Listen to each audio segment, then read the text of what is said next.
Sacred Symbols, a PlayStation podcast, is brought to you by, well, you. If you want to learn how to support our show, go to colinslaststand.com.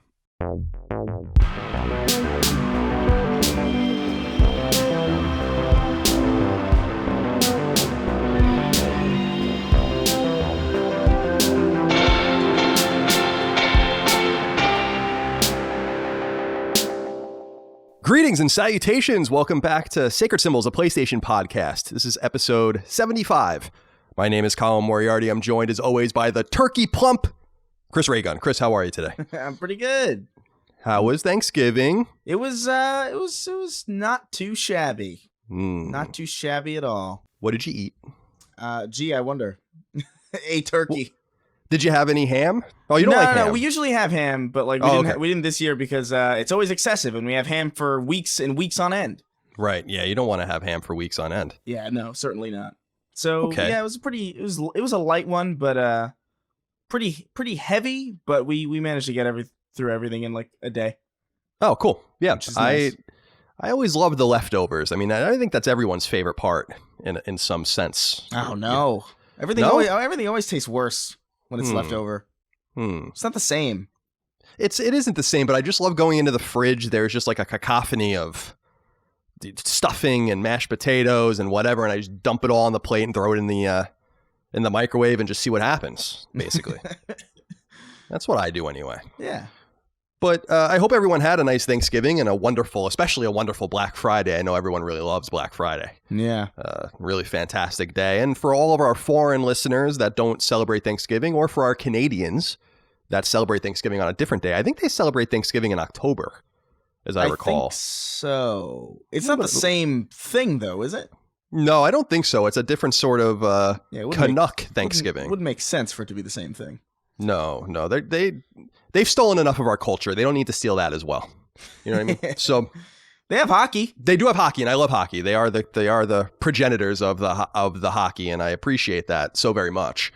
But nonetheless, I just feel like the Canadians celebrating this here and everyone's celebrating different things is very confusing. I think we should all just celebrate the same holidays, and we should just celebrate all the American holidays. Yeah, everywhere in the world. Yeah, it's unbiased.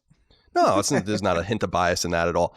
But our listeners, Chris, definitely appreciated, if they're in Europe or South America or the Middle East or whatever, they did appreciate that we didn't miss a beat. And just to reiterate to everyone, we're never going to miss, unless Chris is dead or I'm dead or something horrible happens, we're not going to miss a week for this show or for Sacred Symbols Plus, regardless of the holiday season, so we can satiate everybody.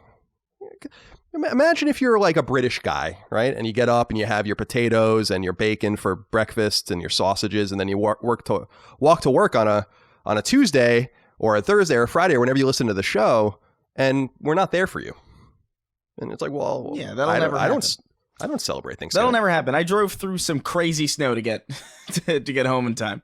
Well, yeah, tell me about what happened. So I texted you yesterday. You said you were in the woods somewhere? What's going on? I was out at a friend's place, like a little bit more north of my parents' place, and like some freak storm. I say freak, even though like everybody knew about it except for me, because I'm out of the loop. But yeah, just like some crazy snow just fell out of nowhere, and I was like, oh, this is looking pretty good. And I'm in upstate New York, so there's not a lot of plows yet at the time that I saw it. So like I was like, okay, sick. Did you know anyone growing up that like their dads would just put the plow on the truck and like make a little extra money plowing around? I always loved that. Yeah, I knew some people who did that. Yeah. Yeah. These dads and maybe moms. I never saw a mom do it, but that would, make a $20-25 an hour salting and plowing and doing your civic duty, as it were. The weather down here is rainy here in Virginia. But I've lived in California for so long, just like you've lived in California for quite some time, that I never check the weather. I just don't even look at it. So whatever happens, happens. Yeah. And I have to kind of readjust there a little bit. But I'm going to be back in LA next week for a few weeks.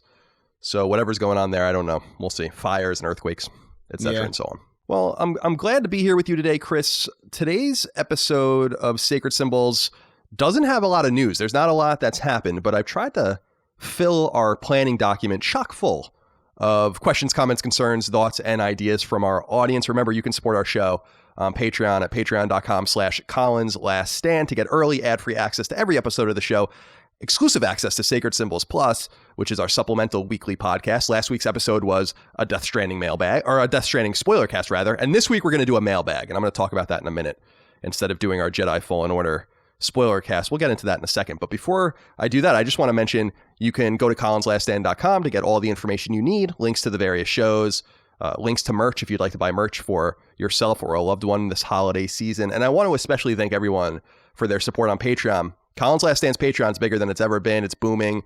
It's the second biggest video game Patreon in the entire world, only behind Easy Allies. And it's the 10th biggest podcast network on all of Patreon. So we thank you so much for that. And we really couldn't do it without you. So for the 7,500 or so of you that have supported us over there or are currently supporting us, thank you from the bottom of our hearts for that, because we know you don't have to do that. We know that there's lots of competition out there. And for the many tens of thousands of you that listen to the show for free, that's perfectly fine as well. We hope you continue to enjoy it. Now, Chris, the Death Stranding Sacred Symbols Plus spoiler cast, as I said, is up. Mm-hmm. Now, we were going to do the Fallen Order one this week, but I wanted to rejigger this a little bit, because I feel like if you're not into spoiler casts or you're not caught up on these various games, and you're going to go 2 weeks without being able to listen to the show, right, in a timely fashion, which I think is kind of unfair. Yeah, that's fair. Yeah, so I feel like we'll punt on that one until maybe next week, and we'll just do a mailbag this week, because as people know, you guys submit so many great questions, comments, concerns, thoughts, and ideas to our show that I've just been putting the ones that I can include in our show into a second document that we are slowly working our way through. So if you haven't heard your inquiry on the show, you might hear it on there. So thank you so much for your kindness and your understanding there. Chris, let's get into some of the peculiarities that our audience likes to submit to us. Love it. Starting with some corrections, if you don't mind. Ryan Van Wingerden wrote in and said, "Hey, CNC, just a quick addendum to the most recent Plus episode." So he's talking about Sacred Symbols Plus, the Death Stranding spoiler cast. He said the little intermediary hatches in between, say, north and northeast are referred to as north by northeast. You simply name the cardinal direction first and the median direction second. So south by southwest or east by southeast, etc. Thanks, guys. So we were talking a little bit about compasses. And I know I don't say that word right. A lot of people make fun of me for saying it wrong. Yeah, I'm glad you said something. How do you say it? How do you say it? It's a compass. Compass. It's a compass. All right, fine, whatever. Well, I don't know. Whatever. We were talking a little bit about that and how one of the enemies in particular in the game, one of the antagonists, has this constantly spinning compass. You see, it's not spelled C-U-M-P-U-S-S. Yeah, I know, but I guess we do say computer. Yeah. Very well done. I guess I just tricked myself out of thinking that was true. So thank you, Ryan, for your correction. I actually know that, but I probably should know that more off the top of my head, considering I have a degree in history, and we looked at maps a lot. Yeah, way to make us look like idiots, Van Wingerden, whatever the hell that name is. Yeah, no, that's a made-up name. That's not your real name. Dylan Wagner wrote into us and simply said, "My dad likes Long John Silver's." I like that as something that somebody went out of their way to respond with. Appreciate that. So as everyone knows, last week we were talking a little bit about the mystery of Long John Silver's, the fish seafood-based fast food restaurant that apparently makes $700 million in revenue a year, but I've never known anyone that's actually eaten it. Well, Mr. Wagner, let's say Dylan Wagner's dad's name's Fred. Fred Wagner. He likes Long John Silver's quite a bit. Ruben Barrett wrote into us, and this is a very timely question considering this is an eon of meat eating right now at this time of year. He says, "Hey, Ciabatta, Colin, and Crouton Chris, what's the best meat? Chicken, pork, beef, or lamb?" Lamb. Yeah, what do you say? It's interesting that lamb is just thrown in there, because I feel like why lamb over venison or duck or that's such a strange. I don't know. I don't like that lamb is in there. No, it ruins the whole trifecta, the traditional trifecta of chicken, pork, and beef. Yeah. Or I guess you could throw turkey in there, I guess. Well, I feel like chicken is it's hard to make bad chicken because chicken is so malleable. You can do so much with chicken, and it's just sort of like, it's kind of like it's bland by itself. You know what I mean? It's like you eat it when it's by itself, and it's like, this is fine. But then you can season it, and you can make it like incredibly delicious. Whereas like beef, it's like, if you don't season beef, you're getting the taste of beef, and that's either a positive or a negative depending on who you are. So as far as like versatility goes, I think I'm going with chicken. Chicken is definitely a versatile meat, poultry, as it were. I like the chicken cutlet, personally, the best. the Italian classic chicken cutlet. But have we talked about it? I feel like, because last week we were talking about farting at the urinal. Apparently we've already talked about that. I can't remember anything, but did we talk about how I find it so weird that people prefer white meat? Like, isn't that weird? Do you like white meat more than dark meat? I just like meat. I don't think I have a specific preference over white or dark meat.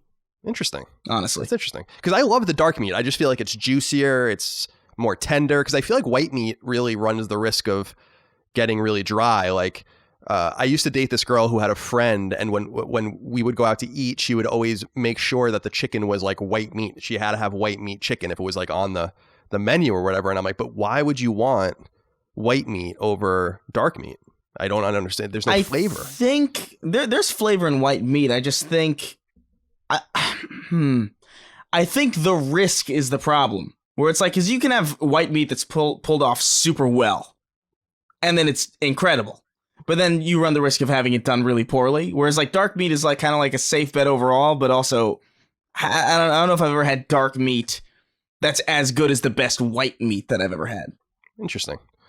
That's an interesting thing you just said there. I feel like pork, he brings up. I like pork. I just had pork chops like 2 days ago. But pork is really, and obviously who doesn't love bacon? But for me, I look at it and I feel like it's really hard to cook. Pork is like on a razor's edge. You can really fuck it up. Yeah, it's a really hard meat to mess around with. You got like a 20-second window to get that thing out of the oven. Also, I find like there's like a mood to it too, where it's like you kind of have to be in the mood for pork. Yeah, I feel like bacon's a little bit more on the, you can have it whenever. But what is prosciutto?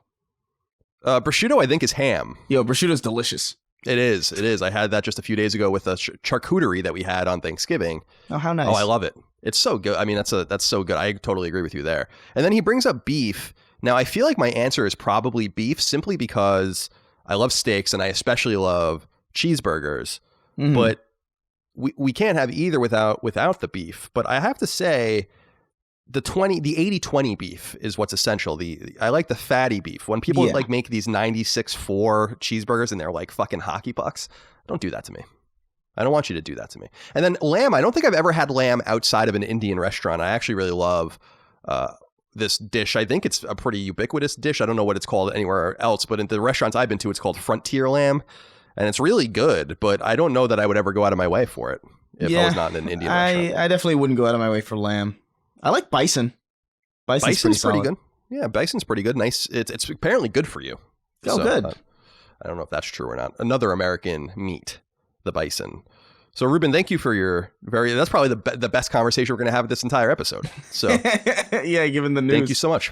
Daryl Mercer wrote in, and I especially love Daryl's last name because Mercer, of course, is the turncoat Cobra soldier in G.I. Joe. Mm-hmm. So Daryl Mercer wrote in. He said, "Hey, curmudgeonly Colin and cantankerous Chris. Is it just me or is Chris constantly baffled? Is it just the games industry is doing more baffling things, or is it that Chris is genuinely always in a state of being baffled? Also, why not just confused or befuddled? Chris?" Confused is boring. And befuddled sounds a bit too, I don't know, Nick Jr.-y. Oh, like a little bit too like, oh, you'd hear that on like the Teletubbies. Blues you know what Clues. I mean? It seems like a Blues Clues kind of word. Sure. That you would learn, like something that you would learn at the end of like, I don't know, some PBS special. I don't know. It's too fancy. Baffled is nice because it's simple. Word.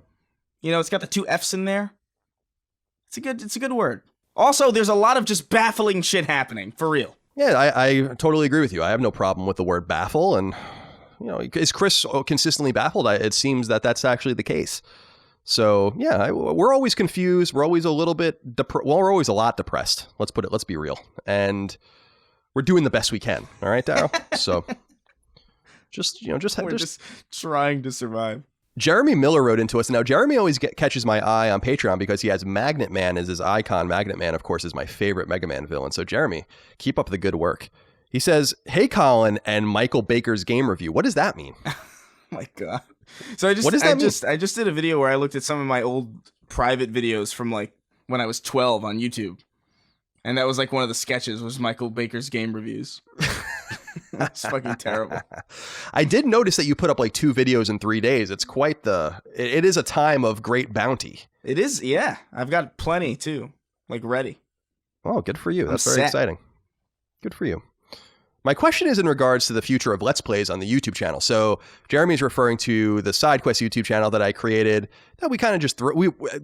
Every episode of this show goes up there for people that prefer YouTube, but also we put some Let's Plays up, and I have a show called SideQuest that I do occasionally, although I haven't been doing it too much, simply because YouTube frustrates me so much that I feel like I have no control over what people see or anything like that. So anyway, he says, while the singular ones, so Let's Plays with just one of you are fine, I do miss the chemistry that comes with both of you playing a game at the same time. Do you have any plans to do Let's Plays with both of you at once via something like share play or playing a multiplayer game? Maybe the solution is creating new duos for gameplay videos. For example, Colin could have a series showing his mom new games. He says mom, by the way.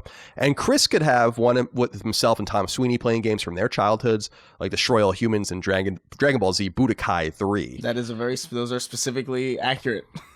I know he's Jeremy is like a biographer. That's actually so scary, because like I feel if somebody would have asked me like what my childhood games were, I was like, I don't know, and then this guy just knows. He's like your unofficial biographer. He's going to write a little bit of a book about you. Yeah, God help us. Now, this is a good question. I don't know what we're going to do here. I like Chris's Let's Plays a lot, so I keep asking him to do them, and I assume he'll do one or two a month as his schedule allows moving forward when we're finally permanently apart on the other sides of the country. But I kind of like the idea of bringing Chris out. Like, Chris goes to New York several times a year to see his parents, so it's somewhat easy to get from like LaGuardia or JFK to Richmond, and I wonder if maybe I'll just have him down a few times. Maybe we could just record a bunch. Yeah. I don't really know what we're going to do, but I don't see the thing about Let's Plays and about the SideQuest show and stuff is that these are just additive products that we do, but really they're not supported on Patreon. They're not really promised products. So we really have to figure out a way to make them most effectively and to make them cost effective as well, because I pay Chris for them. We make a little bit of money on YouTube, but not very much. So, and that's kind of the reason why I'm not into YouTube right now, because I just don't feel like it's not really quality oriented necessarily. You have to click the little bell to see if anyone even, to get your videos out there and stuff. I don't really understand what's going on there. And I feel like with podcasting, we just have a lot more control. So that's why I'm putting more of my energies into that. But the short answer, well, it's not really a short answer at all, Jeremy, but the answer nonetheless is that, yeah, we'll do more in the future together. We have to just figure out how we're going to make that work. But I do love the idea of getting Tom Sweeney in on some of this. And I've actually never met Tom in person, but... Oh, yeah, you haven't. I'll have to talk to him at some point and see if he's interested in doing that too, because we can get him on the payroll as well if that's what's necessary. Yeah, So, yeah, we'll see what happens. We'll get something in there. Joshua Weiberg wrote into us and he says, hey guys, this question is more for Colin. During last week's podcast, Colin had mentioned that he would never pick a game back up if there was a game-breaking bug that caused him to lose all of his saved data. Colin, would you feel the same way if a trophy for a game glitched on you, which kept you from getting the platinum? This just happened to me with Star Wars Jedi Fallen Order, and I have no desire to replay the game since the last trophy is to get all of the chests and secrets.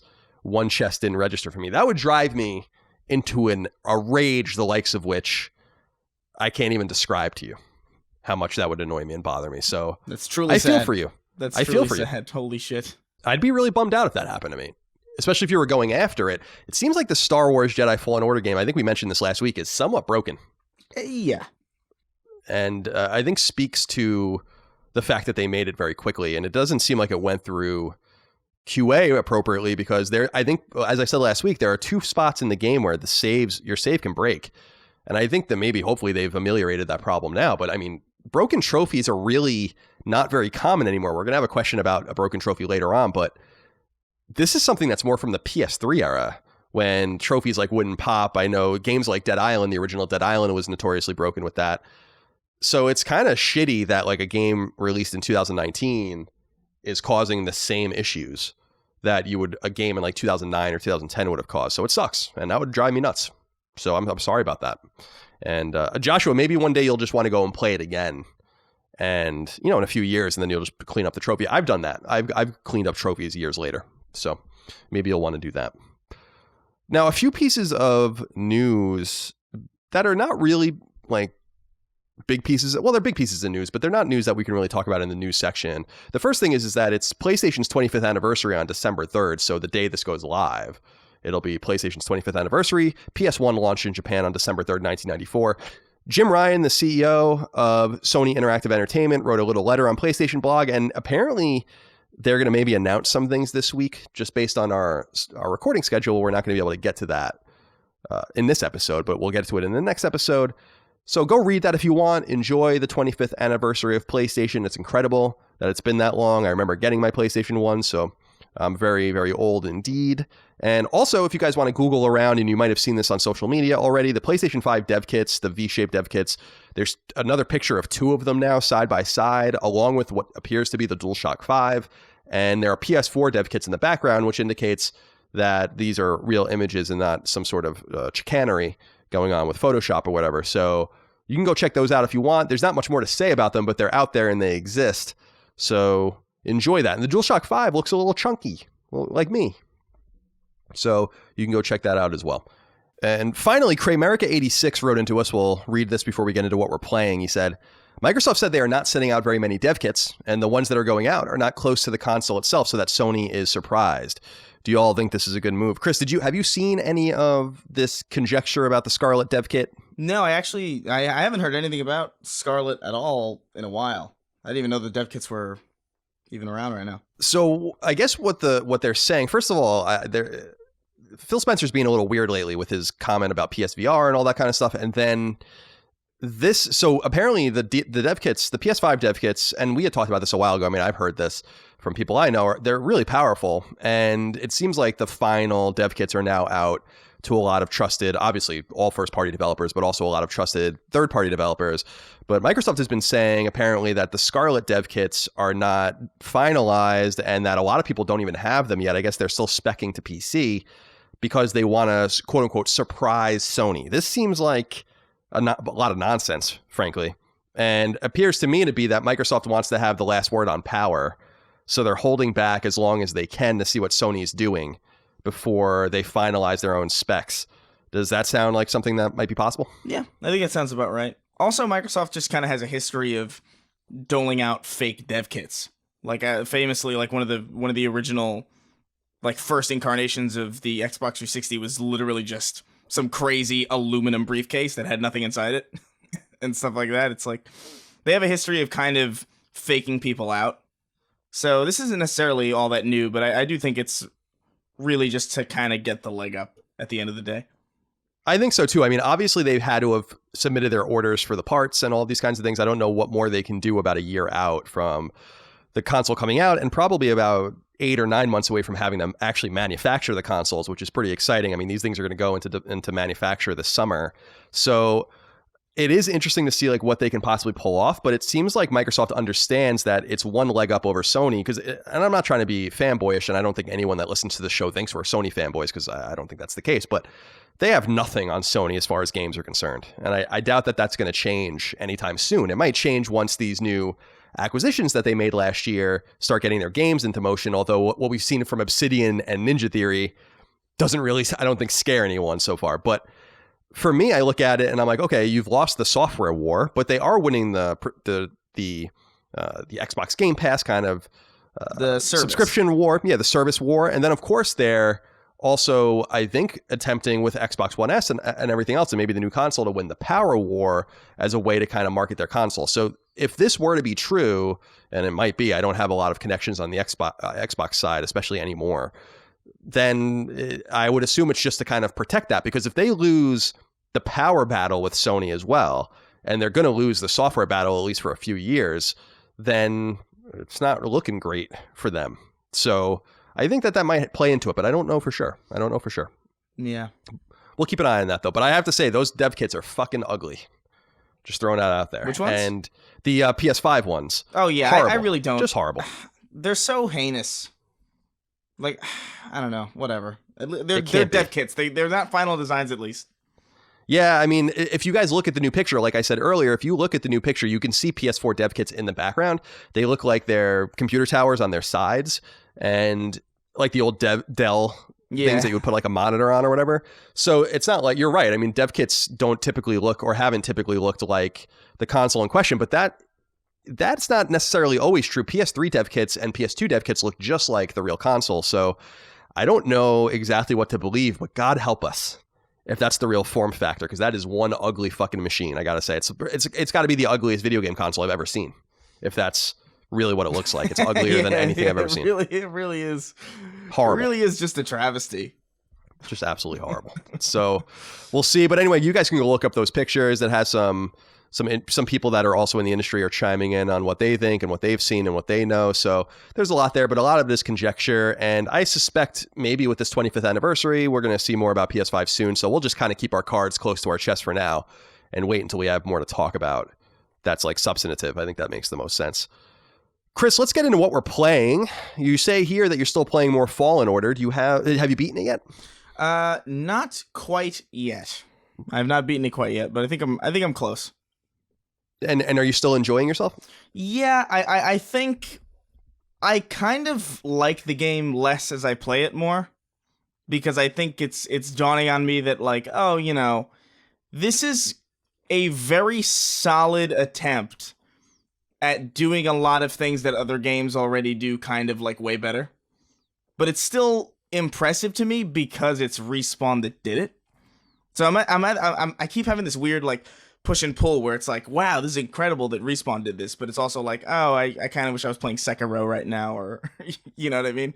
I kind of have those feelings about it. Also because I'm just not really a Star Wars person at all, so like a lot of the lore and story isn't really hitting me in the way that I guess it hits most people.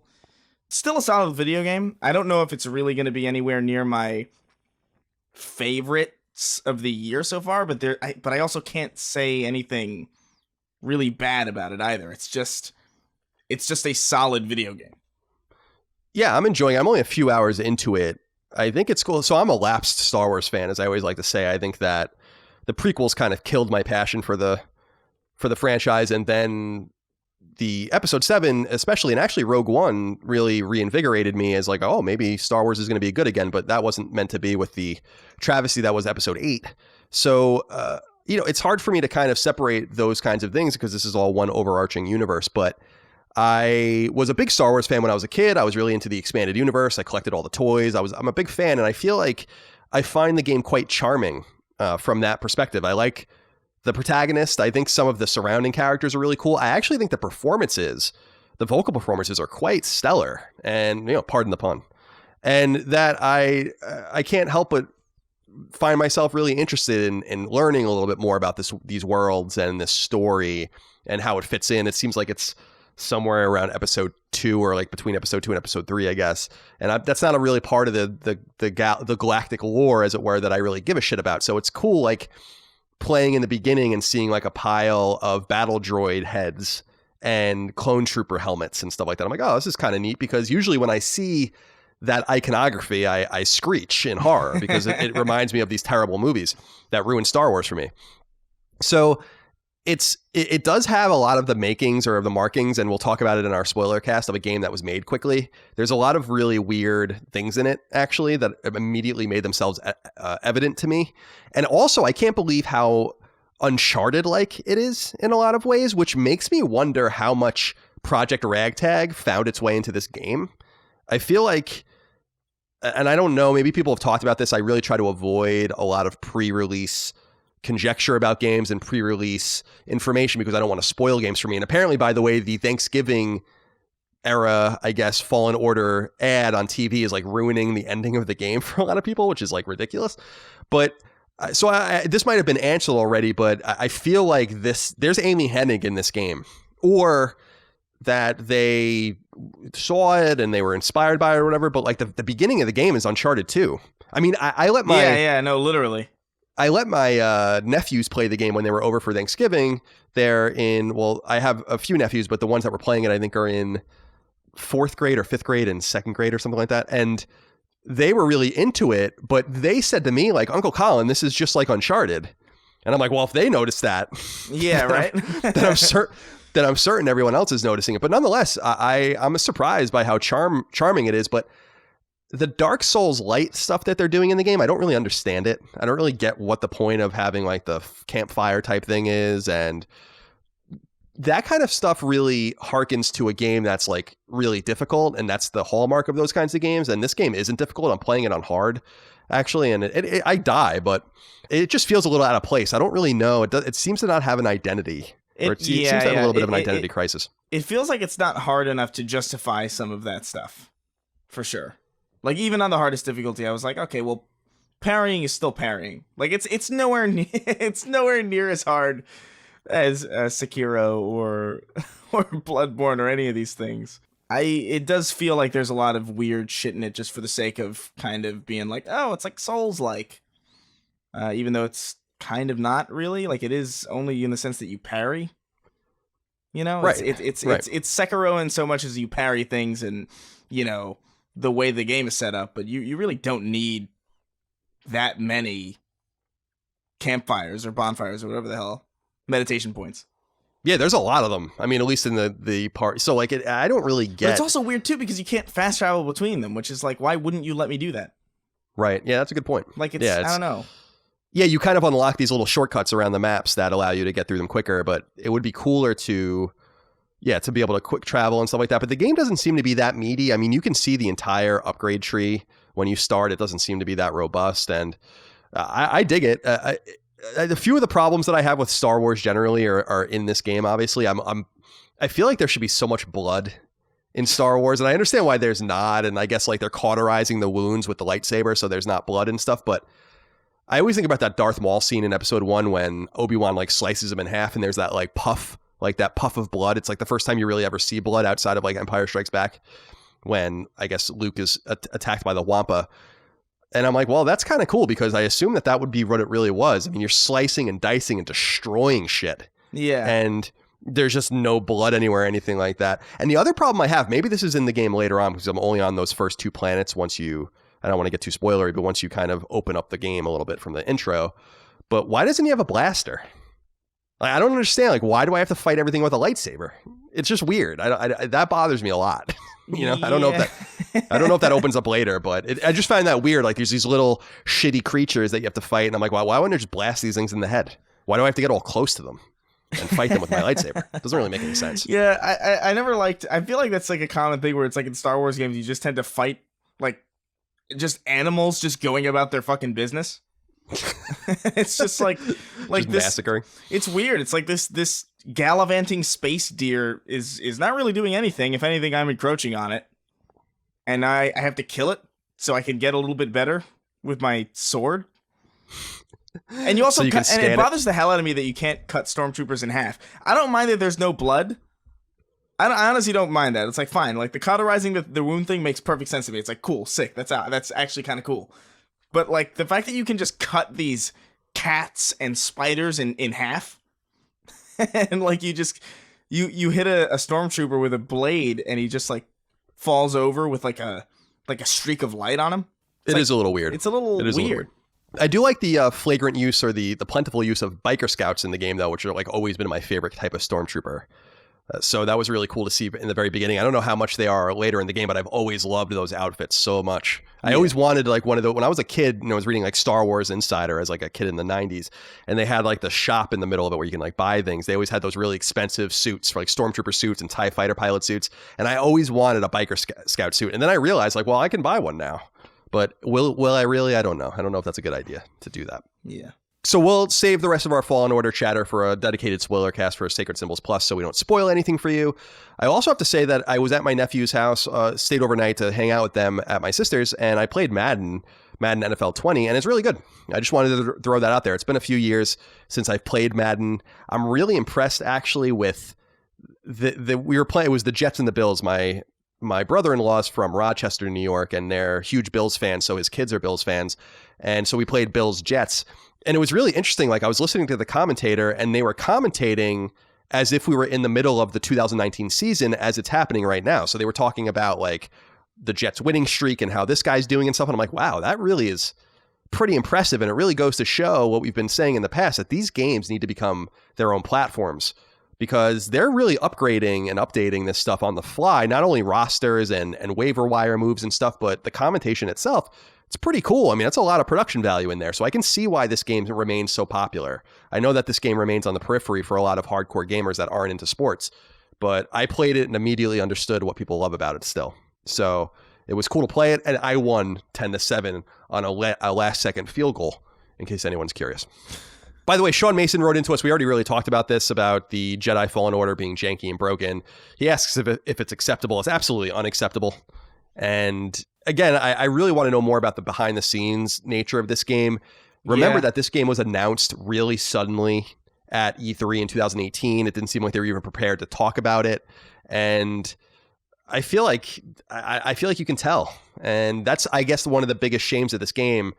It seems like Respawn might be being, drawn a little bit thin with all of their games.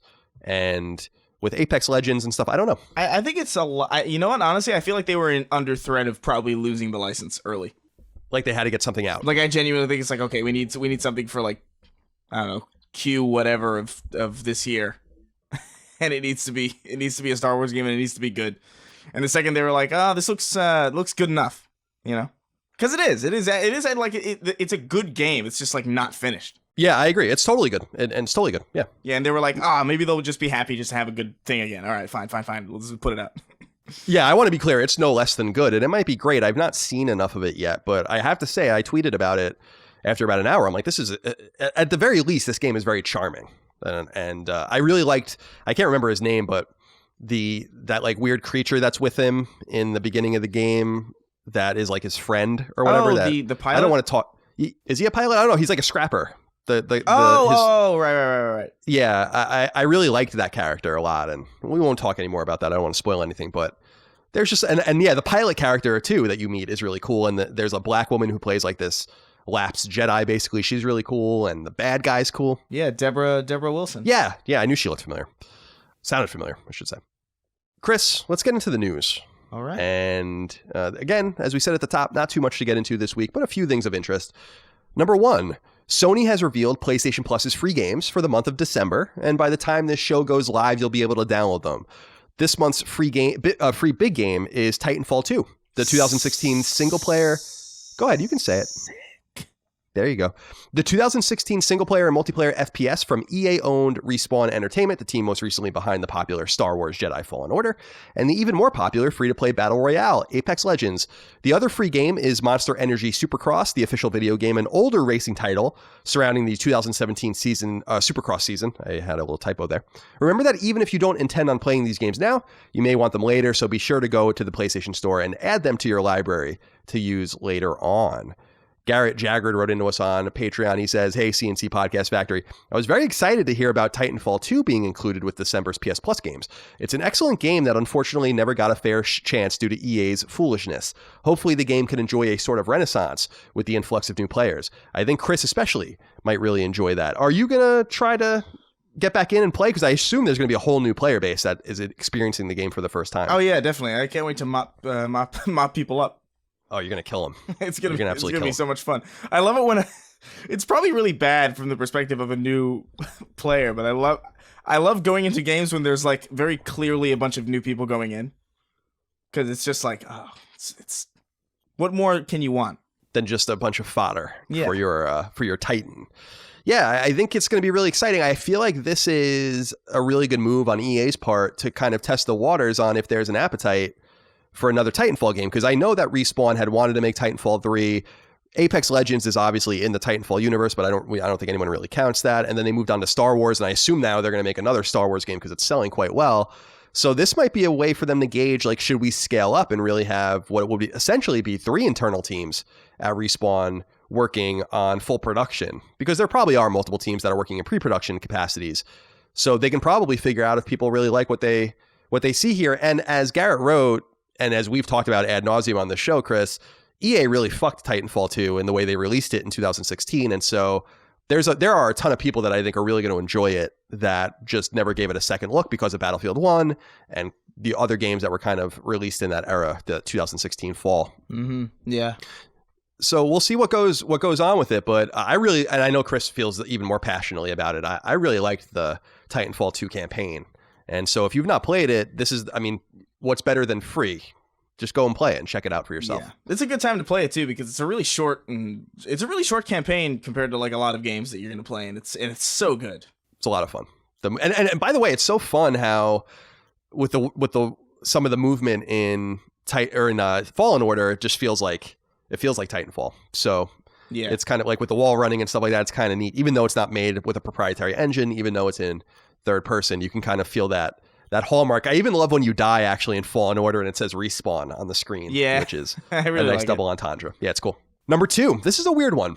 The longtime right-hand man of Hideo Kojima, Kenichiro Imizumi, has left his post at the newly reformed Kojima Productions, a somewhat surprising move in the wake of the launch of PS4's unusual console exclusive, Death Stranding. Website Video Game Chronicle relays word of his exit, noting that a source indicated behind-the-scenes disagreements with studio leadership that could be the cause. The website also notes that Imizumi was nowhere to be seen on the promotional tour surrounding Death Stranding's release, which is strange not only because he produced the game, but because he's usually at Kojima's side in such situations. Neither Sony nor Kojima Productions have commented. Imizumi joined Konami in the mid-90s and actually worked on the Castlevania franchise and other properties before finding himself under Kojima. He produced 2008's Metal Gear Solid 4, Guns of the Patriots, 2010's Metal Gear Solid Peace Walker, 2014's Metal Gear Solid 5, Ground Zeroes, and 2015's Metal Gear Solid 5, The Phantom Pain, before leaving Konami alongside Kojima and others to create Death Stranding. However, his work on the Metal Gear franchise goes all the way back to Metal Gear Solid 2, Sons of Liberty, which came to PS2 in 2001. This story, Chris, gave me pause because Kojima gets a lot of, I guess, goodwill from people following the split he experienced, the very public and dramatic split he experienced in 2015 from Konami. But with one of his right-hand men leaving his production studio, his producer, I mean, that's basically a secondary role to director on a video game, just like it would be in movies. I kind of wonder if Kojima's the problem. You know, I don't necessarily want to assume that, but what do you make of all of this? I don't know. I feel like this kind of thing happens often. But also just, I feel like in this specific situation, I think Kojima even said he's like, I want to make a movie. So it might just be him going to make a movie and the other guy being like, Yeah, he doesn't want to make a film. I don't really want to make a movie. So I don't know if Kojima's the problem. And this is, to be clear, like a very different situation. Like Kojima's not like, you can't go to an award show. Right. You know what I mean? It's a very, and he's not like scrubbing his name off the game or anything, which they actually did, which is for some of the Metal Gear games on PSN or on, I think, every storefront actually. But yeah, I don't know. I don't think it's Kojima's the problem. I think it's literally just, it's pure conjecture that I'm saying that, of course.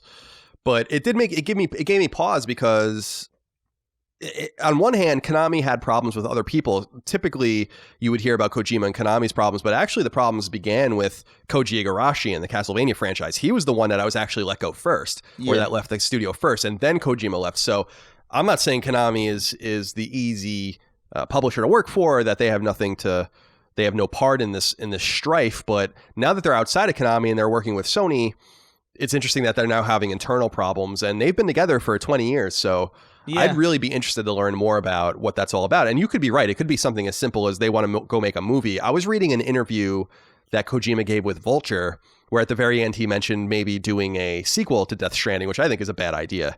I don't think you should touch that game anymore. I don't think there's any need for that. But maybe they're going to try to have their cake and eat it too, and do film and do games, and maybe that's going to be really complicated for the directors at the studio and the producers. So it's hard to say, but I was surprised to see that because it seemed like they were aware that this was going to happen even before the game came out, as he wasn't available for the tour, the media tour and the press tour that he would usually do. So we'll keep an eye on that. Maybe we'll hear more about that out of Japan in the coming months. Number 3, a new PlayStation 5 related patent, first uncovered by website Respawn First, seems to indicate that PS5 will be ratcheting up more social ways of playing games, even if you're not playing an actual multiplayer game. This particular patent, filed in mid-November, surrounds what we'd refer to as UGC, or user-generated content. And while the details are quite complex, the U.S. Patent and Trademark Office offers the following abstract to try and encapsulate the idea. Quote, the present disclosure, and I don't know who writes this shit, by the way, it's like incredible. The present disclosure describes methods and systems directed towards implementing scene tagging. In particular, scene tagging is used to characterize user-generated content associated with gameplay information associated with video games. Exemplary user-generated content include video recordings or screenshots from within the video game that pertain to events that have occurred. Corresponding metadata would then be used to describe substantive aspects about the user-generated content, such as details about where the recording or screenshot was taken, who was included in the user-generated content, and what objects are found in the user-generated content. The associated metadata would allow users to search among various uploaded user-generated content and search within portions of those user-generated contents for particular subsections of interest. Furthermore, the metadata associated with the user-generated content would allow viewers to experience the same events that were recorded, end quote. Well, I don't know exactly what this means, but what this seems to mean to me is that you can take, like if you're fighting Higgs in Death Stranding, you can take a screenshot of that and then tag it as Higgs, Death Stranding, Chapter 5, whatever the case might be, and then people can look for those things. Very similar to YouTube, I would assume. But do you get anything useful out of this? Because other than them saying user-generated content 7,000 times in the paragraph. So, Chris, what do you make of this? I can't quite wrap my mind around what this means other than it's a YouTube-like tagging system where you can kind of find what you're looking for in people's data apart from them just like uploading a video to Twitter or whatever. But what do you make of this patent? Yeah, I don't really... I kind of hate it. I kind of hate whatever the hell this is. I don't even know what this is, but I feel negative emotions towards it. If that makes sense. Yeah, it seems to me like it's a weird. I don't know like why. I mean, maybe I'm wrong. Maybe I'm totally wrong. The audience can let us know. But I feel like if you want to like upload your own media, whether it's like to Twitter or Facebook or whatever, you're just going to do that. Is anyone really like asking for a searchable system to look at like endless amounts of screenshots and videos that you took on PlayStation? I just don't understand what the point is. Yeah, it seems like it's kind of just a self-indulgent thing more than anything. Like, I don't think anybody's asking for this. I think Sony just kind of was like, hey, people want this, right? They're just assuming that people want to like spend time on PlayStation Network, like scrolling through photos on their TV. Like, yeah, they got to do better with PSN. I mean, we've talked about this a lot. PSN needs to turn into a much more functional ecosystem, very similar to Steam, before they do anything this big. I don't really understand the point until you have a more usable system. Now, we haven't seen PSN on PS5, and maybe it's going to be really fucking awesome. That would be cool. And this can be a part of that. But it's also important to note that patents are not always used. And I would argue that patents are typically not used. So this could just be something that they submitted that they have no intention of actually messing around with. Yeah, but that's fair. Nonetheless, we will keep an eye on it and let you know if there are any more developments. Number 4, the British publisher / developer Codemasters has acquired another studio to bring into its fledgling family of teams. The company has announced its acquisition of Slightly Mad Studios, the London-based team best known for its Project Cars franchise, which began in 2015. A sequel to Project Cars, aptly named Project Cars 2, launched in September of 2017. Both games were published by Japanese publisher Bandai Namco. The acquisition isn't a huge surprise, since Codemasters has pivoted almost entirely to developing, publishing, and otherwise shepherding racing games over the last decade. Indeed, with the exception of 2015's internally developed and poorly received action RPG Overlord Fellowship of Evil, you need to go all the way back to 2011 to find a game Codemasters published that wasn't a racing game. That year, the publisher launched FPS Body Count and tactical shooter Operation Flashpoint Red River. I think Operation Flashpoint was made by Chaos, but I could be wrong about that. Yeah. Since then, Codemasters, founded way back in the mid-80s, has released more than 24 racing titles, including a game from what was in essence the remnants of ex-PlayStation-owned studio Evolution. While not officially announced, Slightly Mad appears to be working on Project Cars 3, which will presumably be published by Codemasters, though no further details were given. This isn't a huge surprise. I'm not a racing fan, but it's really cool that we have a publisher that is consolidating its hold of the publishing or of the racing publishing scene outside of the first parties with Forza and Gran Turismo. Yeah. So this isn't a huge surprise, but I was looking up that Overlord Fellowship of Evil game, which I never even heard of. It has like a 29 on Metacritic. Damn. So holy moly, that game must have been bad. Is that in the same? Because I remember playing an Overlord game on like Xbox 360 that was actually kind of good. I was reading about it and they said that it was not up to snuff with whatever previous Overlord game had come out. So my assumption is yes, they are of the same thing, but I'm not familiar with it at all. That's a shame. So yeah, Slightly Mad's now in the Codemaster family. Congratulations to them. I'm sure that a few people there made quite a nice bag of cash through the deal, and Evolution doesn't really exist anymore. They were called Codemasters Evo when they made that game called Onrush that people might remember from 2017. They were kind of dispersed amongst Codemasters after that. So we'll see actually if Slightly Mad even remains together after their first game comes out. Yeah. But nonetheless, a nice acquisition for Codemasters, who I've never dealt with in my entire life, so I don't know anyone there. I don't think I've ever once dealt with a Codemasters game. Yeah, me neither. When I was at IGN. Number 5, Battleborn, the Gearbox software developed hero shooter released on PS4 and elsewhere in May of 2016, is officially going away, though publisher 2K seems to be giving the game's small fan base lots of notice before they officially remove the game from storefronts and kill its online functionality. On its official website, 2K notes that in-game virtual currency will only be purchasable until February 24th of 2020. The servers for the game, on the other hand, will remain live until sometime in January of 2021. The blog post plainly states, quote, "Once servers are deactivated, Battleborn will no longer be playable," end quote. In a brief FAQ that follows, the publisher reiterates, quote, "Once the servers are offline in January 2021, Battleborn won't be playable in any way," end quote. When Battleborn launched, it immediately ran into problems and predictably never took off. While it was a paid game when it came out in 2016, it effectively went free-to-play by 2017. A similar move 2K took with its Turtle Rock-developed asymmetric multiplayer game Evolve, which shut down completely in 2018. Trent Sinning wrote into us and said, "What's up, guys? With the news about the Battleborn servers shutting down soon, I only have one question. How on earth did this game manage to survive as long as it did? It seemed like the game was dead before it even came out, and the player base that was there on release just left shortly after. I'm not surprised that the servers are shutting down, but surprised about how long it took." Chris, did you ever play this Battleborn game? No, never. Not. I never laid a finger on it. It didn't look very good. Yeah, when it was announced. There was nothing about it that looked. I remember seeing Battleborn and thinking like, "Oh, why? Also, why is this not Borderlands?" That's exactly right. I think that's what everybody thought. I feel like, and they were like, all right, well, it's a hero shooter. We already got like a lot of that right now.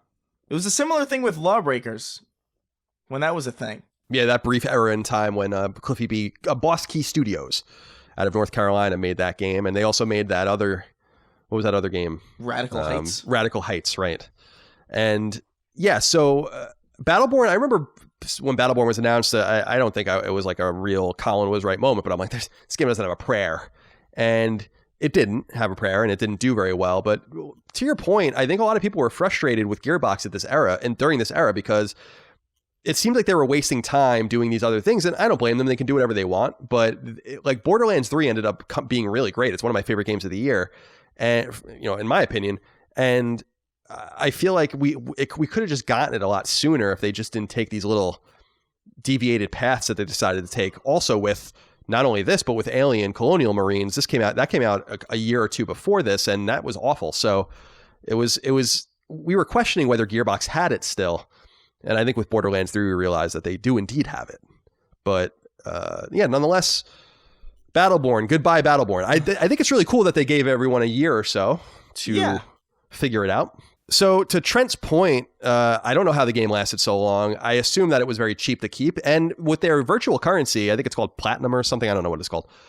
They might have been making a nice amount of money from whales that are still playing it. I mean, I assume if no one was playing the game that they would have shut it down. So a small fan base can keep a game alive for a long time.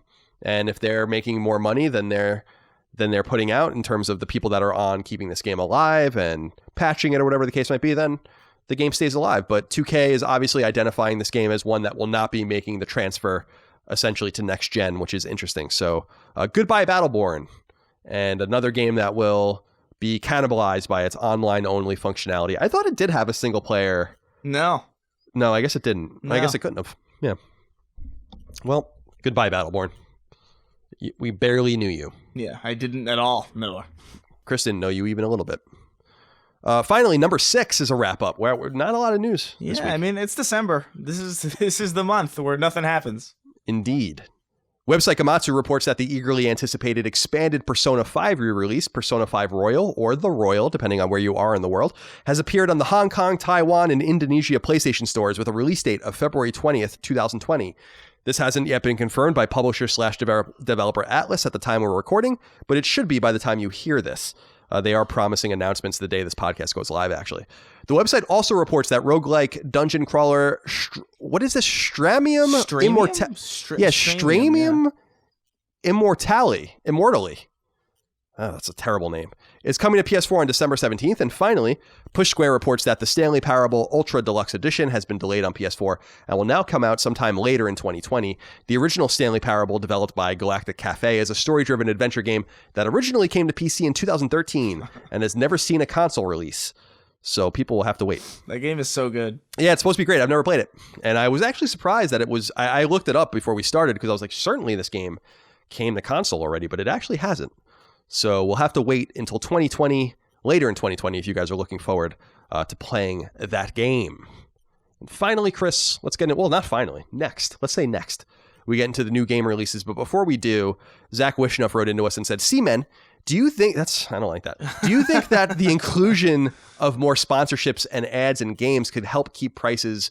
or game prices at $60. I've always found that generic food, drink, and stores and media hinder the immersion. I think that using real-life companies in games is beneficial for everyone. The devs get money, and the game is more realistic. Keep making Tuesdays great. I don't know, man. I really found the whole Monster energy drink thing in in Death Stranding to be really annoying and strange. I know that these things appear much more in film and TV. I mean, you see it everywhere. It's very obvious, but I don't know. Like, I'm always wondering, like, how much money do you get for this? Is it like really worth the... I understand what he's saying. It makes it feel real life and stuff like that, but I found it really distracting. Like, why would there be Monster energy drink in a post-apocalyptic America that's like dying? Yeah, it's distracting, specifically in Death Stranding, especially because you use it as a canteen where you would assume water would be.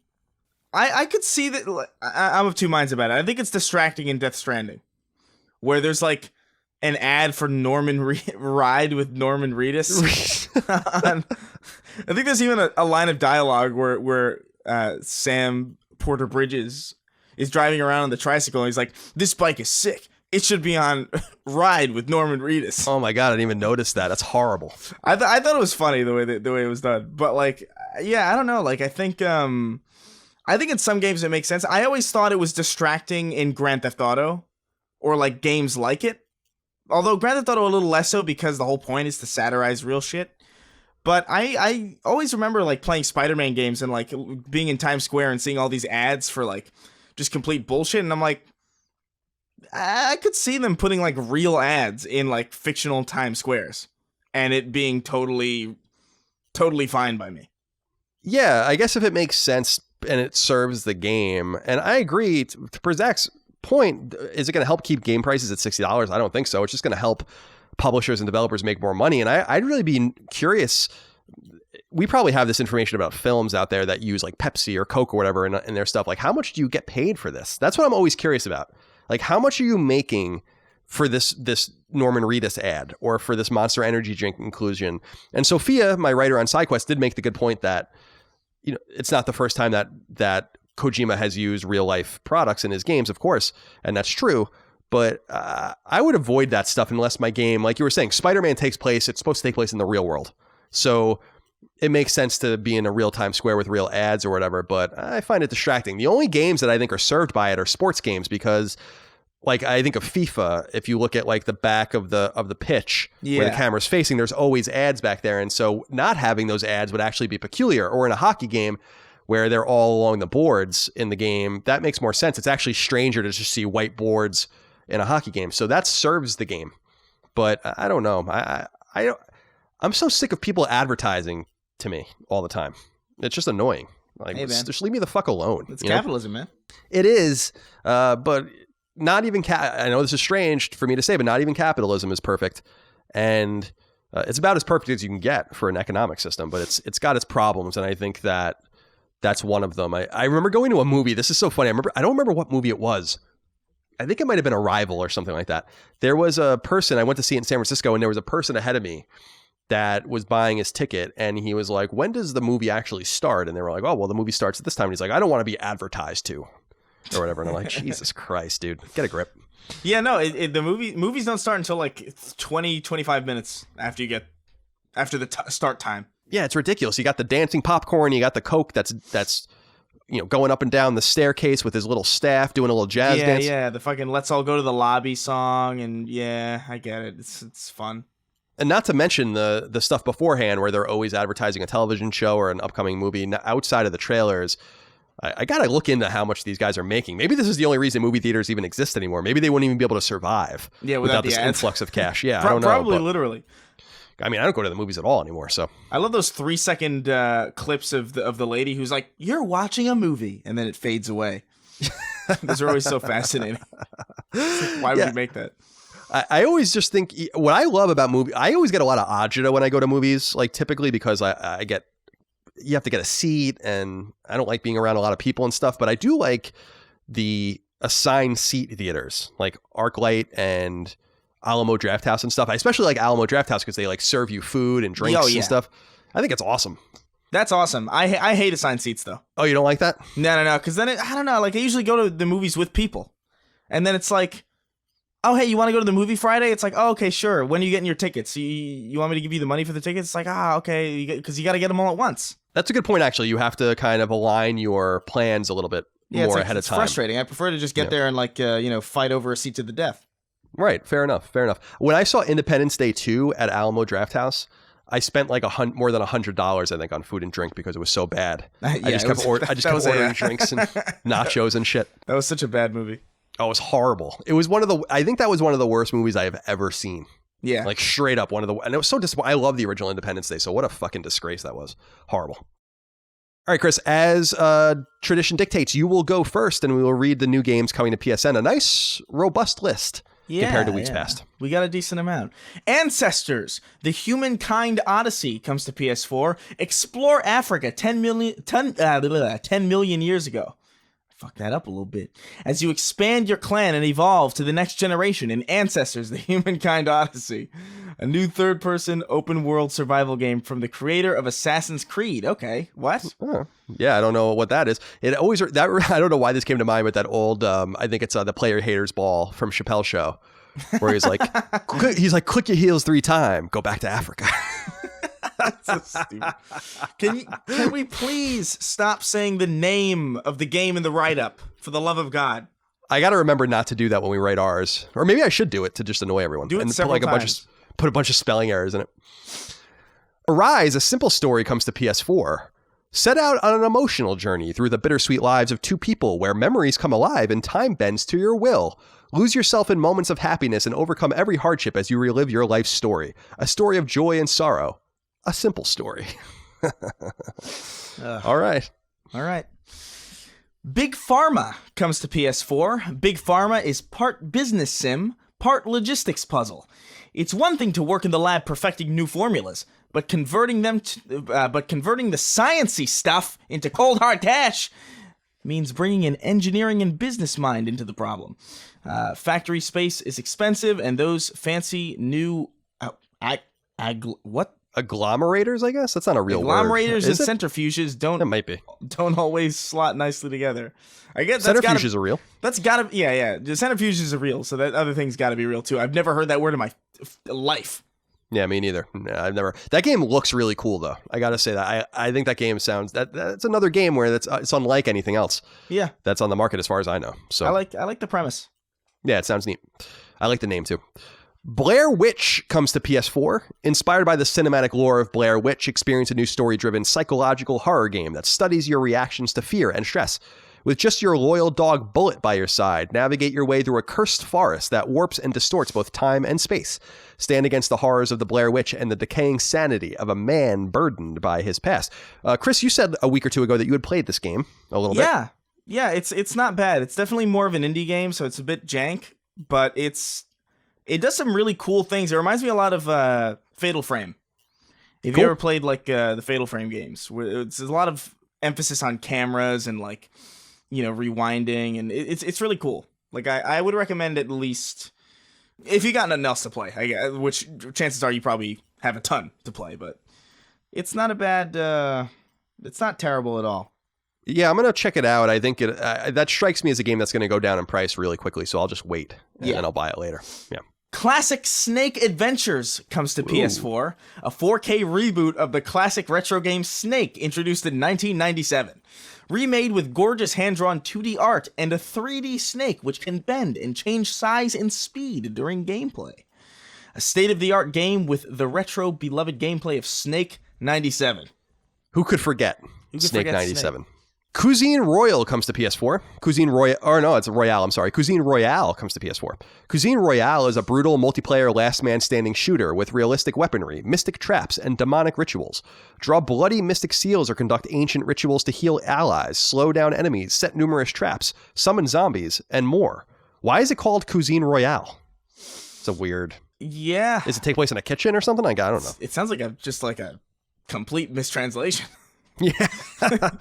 But, all right. Earth Knight comes to PS4. Earth Knight is an illustrated, procedurally generated platformer that takes place in a dystopian future, just after the dragon apocalypse. Whoa. Sydney and Stanley have had enough. They've decided to skydive back down to the planet, taking out as many dragons as they can. Jump and dash your way across the backs of dragons on your way down to Earth in a classic 2D side-scrolling action. In classic 2D side? I don't know. I feel like I've heard of this game, but maybe I haven't. Fight and Rage comes to PS4. This game's supposed to be pretty good, actually. Set in a far future where humans are enslaved by mutants, Fight and Rage is a side-scroller beat-em-up inspired by the classics from the 90s arcade gems. In a world where the law of the jungle prevails, 2 humans and a mutant rebel are willing to fight in order to stop this madness. I'm going to check that out. Apparently it's made by, someone wrote into us. I think it's made by one person. So very similar to Axiom Verge and a few of these other games. Yeah. Oh my God. Here we go. Hatsune Miku VR comes to PSVR. World famous virtual singer Hatsune Miku invites you to her VR music game. Aim for the perfect score as she sings and dances to some of her most iconic songs. Choose a song and catch the melody cymbals as they fly from the speakers. You can also turn the cymbals off and just enjoy watching Miku sing and dance. Ooh, a little pervy if you wanted to get that, if you wanted to be that way. Yeah, a little bit. I never played one of these Hatsune Miku games before, and I can't say that I ever will, to be perfectly honest with you. I thought that was going to be the exact opposite. I thought I was like, you know what? I might dust off the PSVR for this. If this segment of our show every week tells us anything, it's that I don't have time for fucking nonsense because there's just too many games. There's just way too many games. Yeah. Just come and go. They just come and go. I don't know what I'm supposed to do about it. Hero Land comes to PS4. You're invited to a magical theme park where anyone can be a hero except for you. You just work there. Conjured from your 16-bit dreams by the legends of Japanese RPGs, this whimsical tale of princes and part-timers guarantees excitement that cannot be forgotten. I'll be the judge of that. It's not a bad write-up. No. Immortal Planet comes to PS4. Immortal Planet is an action RPG with challenging combat that rewards patience and punishes recklessness. Explore the crumbling remains of a society... Of a society of immortals trapped in endless cycles of rebirth. Oh God, help! I hope that's not. I hope that's not real. Fight your way to discover this planet's mystery and escape its curse. Biologically immortal, just like we were talking about the strange jellyfish. Yeah, a week or two ago. That is so cursed. It sounds horrible. Yeah. The most scary or the scariest Black Mirror episode to me is still the White Christmas one. Oh, that's a great one. Where they're trapped in, where they can trap people and like make time slow down in their computers and stuff like that. It's like, oh my God, it made me so tense watching it. That might be my favorite episode of that show, honestly. It's great. That's definitely one of the best ones. It's up there. My favorite is Metalhead. I love Metalhead. That's a great one. Horrifying. Just absolutely horrifying. Especially because Boston Dynamics just made a robot dog that looks just like Metalhead. So that's nice. Oh, cool. I can't, if you look at the pictures of that new Boston Dynamics dog, I cannot imagine that that's not intentional. Like they look just like it. It's like, holy Jesus Christ. Terrifying. Absolutely terrifying. Jigsaw Solace comes to PS4. Jigsaw puzzle. This is what it says. Jigsaw puzzle game for the whole family. Welcome to Jigsaw Solace, a calming and relaxing puzzle experience with 6 different themes to choose from, 4 different difficulty size to adjust anytime while playing, and 30 high quality puzzle images. My God, don't you have any editors? Saga Scarlet Grace Ambitions comes to PS4. With the fate of the world uncertain, follow the journey of I hate you names. Urpina? Urpina? I guess. Urpina, Taria, Balmont, and Leonard. What? You son of a bitch. As they call on their might and set out to carve a new future. Take charge and shape your own adventure with ultimate freedom of choice. Sick. Square Enix game. I don't know if it's going to be any good, though. It's a Saga game, so we'll see. They're trying to make that a thing again. Simulacra. Simulacra? Ah, there you go. Simulacra. I can never say that word because it's the real word is not that. It's something else, right? Yeah. I don't know. Simulacra is an interactive FMV horror game about exploring a missing woman's phone. From the creators of Sarah is Missing. Recover lost files, piece back corrupted data, and retrace her final steps. Find her before it's too late. That actually sounds pretty neat. Would be great on Vita, though we'll never get it there. Yeah, it's a shame. Ski Jumping Pro VR comes to PSVR. Ski Jumping Pro VR, Christ. Delivers the sheer thrills of hurtling down a snow-packed ski ramp like no other game. Enjoy the sensation of incomparable height and speed. I always want to say incomparable. Yeah, me too. Even though that's just not how it is. The ultra-realistic VR experience and full single-player career mode make Ski Jumping Pro the ultimate winter sports simulation. I have never been skiing. I've been snowboarding. I refuse to ski because it just feels unsafer, even though I know everybody tells me it's not. I would love to do it. I just have never done it before. I don't know. It's just never. I'm 35, so God knows I'll probably never do it at this point. I'll probably break my fucking face trying to ski down the bunny slopes or whatever they call them. Maybe you can. You'll hit a tree and your face will fall off, and then another kid will slip on your face down a mountain. It's so scary. I don't know. I don't want to do it. It's terrifying. The mountains are almost as scary as the oceans. Yeah. Space Blaze comes to PS4. Space Blaze taps into that old school sideways scrolling shoot 'em up by leading you through 7 challenging levels filled with action. There are 3 different weapon systems with a single mega weapon for each, and don't forget the classic 80s game feature, a giant boss to shoot it out with at the end of each level. Terrible write-up. Thank you for that. Stardust Odyssey comes to PSVR. The evil of the abyss is back, and it is up to you to stop the threat. Steer alone or with a friend through 14 colorful levels, filled with treasures and secrets. Explore the forgotten lands of Stardust Odyssey and thwart the traps set by the Guardians using powerful spells. Combine their effects to overcome gigantic bosses with fearsome capabilities. All right. Star Ocean First Departure R comes to PS4. Space Date 346. Our tale begins on the primitive planet of Roak, where Roddick lives in a peaceful and uneventful town of Kratos. A member of the village's local defense force learns of a mysterious disease in the neighboring town. Those infected turn to stone, but continue to live on in a petrified state. Thus, the story of Star Ocean begins. So I think Star Ocean First Departure, I could be wrong about this, was a PSP game that was a remake of the SNES original game. Now this is a re-release of the PS4 version. I don't know, but whatever. I used to like Star Ocean, but I heard that it kind of fell off a cliff a little bit. But it's a JRPG if you enjoy. Yeah, it's a damn shame.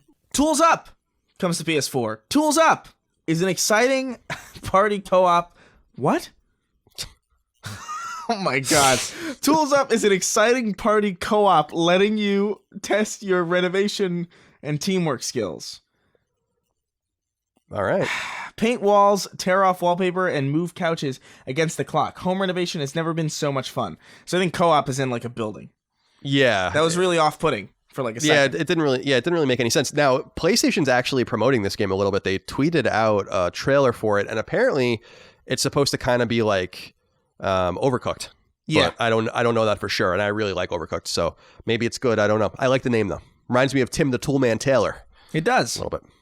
I was watching a little bit of Home Improvement the other day on TV. Now, my mom and stepdad, they watch television. So that's like a whole new startling thing for me. Like they sit there and watch TV. Yeah, it's weird. Instead of like watching it. Yeah, it's totally weird. And we were watching Home Improvement, and that show is still really funny. I really love that show a lot. Really, really. Oh, man. I always loathed it. Oh, really? I think Tim Allen is like super funny. Like a super funny guy. I can't get over him. What I was talking about with him, which I think is an interesting point, is that usually when a person makes a show, like think about Jerry Seinfeld or like Bob Newhart or whatever, they're like the star of the show and they're like cool. They're like the cool person or the person that's in on everything. And what I liked about Home Improvement is that Tim Allen made it, but he's like the shithead or the idiot. And I feel like that he didn't have to do that. It's what made the show fun, but I felt like it showed a little bit of a self-deprecating nature to Tim Allen. Of course, Tim Allen also almost went to prison for life for smuggling cocaine in the 80s. You guys can go read about that if you want. Yeah, that is true. But also Seinfeld is about a group of people who are objectively terrible. That's true. That's a good point. But he's always like the swarmy one, you know? Like, yeah, that's true. In that, which is what makes it funny. Tracks comes to PS4. Build fast, fun, and challenging tracks with the Track Builder and mix it up with your own track designs. Choose pieces of track and assemble new and exciting circuits, or pick one from the 12 included pre-built world race tracks. Play against your friends or play against the computer. Choose from 4 classic cars, then customize your ride. Say track one more time. Just do it. I fucking dare you. I fucking dare you. Where the Water Tastes Like Wine comes to PS4. Where the Water Tastes Like Wine is a narrative adventure game about traveling, sharing stories, and surviving manifest destiny. Featuring gorgeous hand-drawn illustrations, Where the Water Tastes Like Wine combines 2D visuals with a 3D overworld US map. Surviving manifest destiny? What does that mean? I don't know. But they also said the name 3 times, so. I know, they certainly did. Manifest destiny is the idea that the United States has the God-given right to go all the way west. Is it about Indians? Maybe it's about Indians. I don't know. That would be kind of cool if it was. Winter Sports Games comes to PS4. Win tournaments and master challenges in 6 tense disciplines. Play by yourself or with up to 4 players at your home. No runny nose after every competition. Whether you enjoy skiing, barreling down an ice track in a bobsleigh or sled, or calmly sliding the stones across the ice in curling. I love curling. You can have it all here. Curling fucking rules. What a great game. Love it. Wait, what? Wizards of Brandel comes to PS4 and PS Vita. Look at that. You wake up and notice that your house is gone. Retrieve your life back through a new adventure in a fantasy RPG. The young wizard Darius loses his house after he fails to make a loan repayment and ends up living for free in the house of a wanted sorcerer. I love that. Oh my god, that's awesome.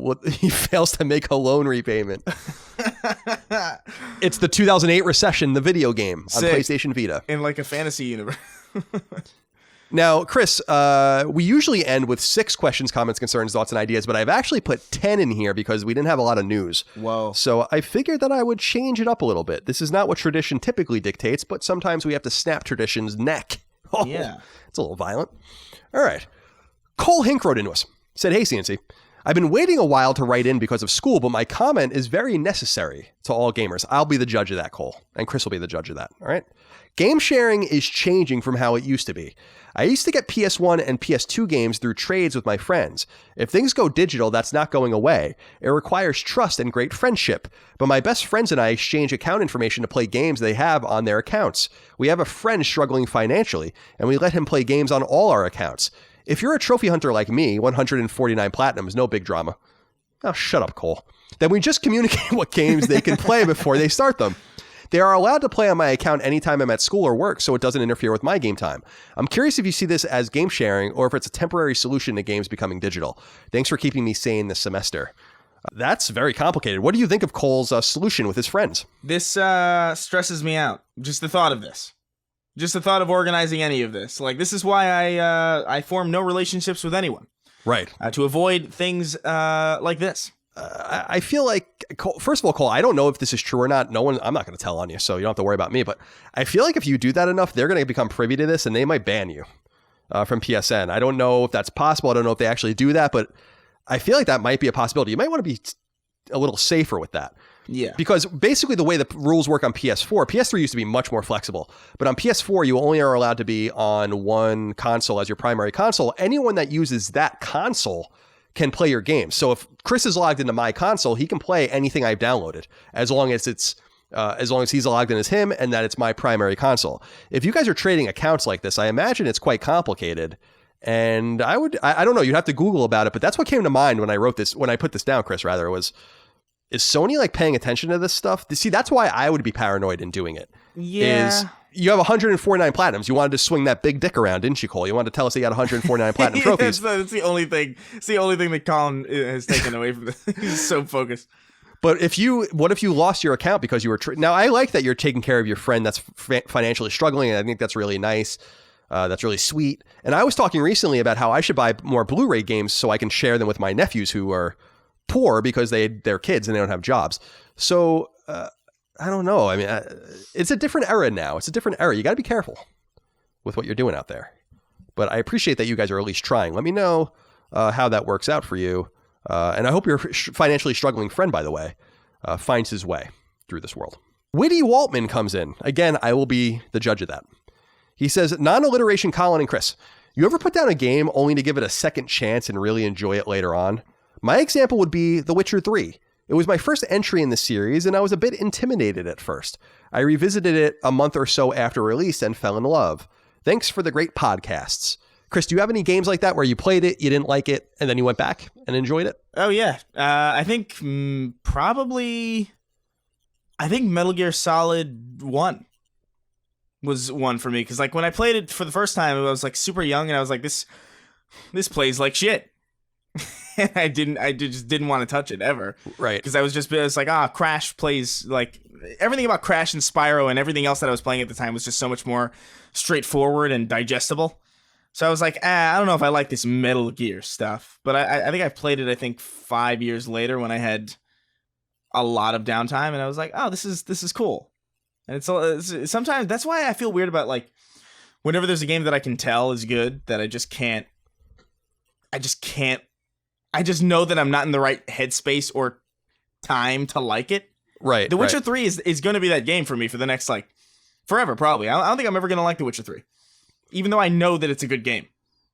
Yeah, because I mean, I can accept that there like what's an example? Like I can like StarCraft or something like that, or World of Warcraft. Like I don't like MMOs. I'm never going to play World of Warcraft. I'm not a huge nerd, but I understand that people like the game, and I understand that it's probably got an objectively fine quality to it. But I'm never going to play it. The example of a game, Bloodborne's a really good example of this. When Bloodborne came out in early 2015, I played it. I'm not a Dark Souls fan at all. I wasn't a Demon Souls fan, so I played Bloodborne, and I didn't really care for it that much. And I'm like, all right, well, it's fine. And then I went back and played it again more recently in like September and October of 2017. I almost got to the end. I didn't beat it, but I spent like 50 or more hours with it. And I finally got it. And I went back and I really enjoyed it. So that's a really good example for me of a game that I recently put down and then picked back up and enjoyed and got. And I think everyone has games like that. And I think it's important to kind of remain open to those kinds of experiences and not write things off just because you didn't like it the first time. Maybe you'll like it again when you're in a better headspace. Or whatever the case might be. Lee Bull wrote in and said, good days, C-Squared. With the generally positive critical reception of Death Stranding, its Game of the Year nominations and probably strong sales, how likely does the purchase of Kojima Productions by Sony now seem? I don't know, Lee. Chris might have a different take on this, rather, but for me, I look at it and I feel like neither party might not be all that interested. I don't know that Death Stranding is selling as well as people think. We mentioned last week that Days Gone was selling better than Death Stranding, which is surprising. So now I think Days Gone's a better game than Death Stranding personally. I know that a lot of people are not going to agree with that, but I don't know that the game is like selling gangbusters. We'll see. And as we said last week, Sony likes to brag about its sales, just like everyone does. And if you don't hear them, if you didn't see anything from them being like, Death Stranding sold 5 million copies in its first 3 days or something, they did that with Horizon. They did that with God of War. They did that with Days Gone. They do that with Uncharted, The Last of Us, Spider-Man, of course. Death Stranding, they didn't do that with. So I don't know that the game's selling as well as people might think. I'm sure it's going to be a strong seller, and I'm sure that it's going to make a profit, but I don't know that it's going to be like this massive mega hit for them. And it seems like, as Chris mentioned earlier, Kojima Productions seems to want to do other stuff. So I don't know that Sony would be interested in buying a studio that's not focused entirely on games. So I don't know what the interest is here. I think Sony will continue to buy studios. I think Kojima's Productions is a possibility. I think that would be a big win. And it would be actually really interesting if they did it, Chris, and they were like, well, because they have that PlayStation Pictures arm now that are going to work on IP, like PlayStation-driven IP for movies. So they might be able to have a first-party studio that's like the first of its kind, where it makes games and it makes movies. And that would be kind of interesting, but I just don't know what that relationship is, or if that's even any party's interested in that. Yeah, I would echo pretty much everything that you said. Honestly, that was exactly what I was gonna say. Do you think Lee Bull is his real name? I hope it is. No way in hell. Oh, okay. Kevin wrote in and said, "Hi, Glasses, Moriarty, and chiseled jawline, Chris. My question is your opinion on choice-based games after having played The Outer Worlds." All right, this is where we need punctuation. Okay? This is where we need punctuation. Yeah. Because he says, "My question is your opinion on choice-based games after having played The Outer Worlds." But there's no period anywhere. There's actually no period anywhere for a little while here. But I think what you mean is, my question is your opinion on choice-based games. After having played The Outer Worlds, I am wondering what games you like to see use the choice system. I personally think a Halo game using the system would be cool. If they choose to retire Chief, what, Kevin, what is going on with this question? If they choose to retire the Chief. Because then there's a period, and then he just says, if they choose to retire Chief, period. Yeah. Oh, Jesus Christ. Thanks for always being depressed and alarmingly suicidal from a fan in the Netherlands. All right, so you're Dutch. You guys are weird. You don't know how to speak English as a first language. I understand that. All right, I feel a little bit better about everything now. You freaky deaky Dutch people. Now, I don't know. See, this goes back to Uncharted 4 with me, when they had those like weird choices in the game that really didn't affect the gameplay at all. It was just kind of this weird thing that seemed shoehorned into the game because that's what everyone's doing. Yeah. I don't want agency in games, choices in games that don't need them. The Outer Worlds wouldn't work if they didn't have it, just like Fallout and other games, Mass Effect. But I don't. You could speak to Halo. Does Halo need to have choices? No. Not like a dialogue system. Give me like multiple ways to approach an encounter, but don't like. No, I don't need like some arbitrary kind of like, this is what this choice means for the rest of the game, and it's like I don't want this. No, there's a time and a place for that, and a genre for that. Honestly, right. No, I totally agree. Choices in Detroit, good. Choices in Mass Effect, good. Choices in Mega Man, good. Because all those games are built their structure around that stuff. But I found it quite unsettling when it was Uncharted 4, because I'm like, I don't want to make a choice. I don't care. Like, just show me the game that you made for me instead of having this arbitrary and capricious shit in the game. So yeah, I don't want to. Here's the thing: if a developer feels like it makes sense, then do it. But don't do it just because everyone's doing it. It's the same thing with game length, where it's like, just because a game is longer doesn't make it better, and just because a game has choices doesn't make it better at all.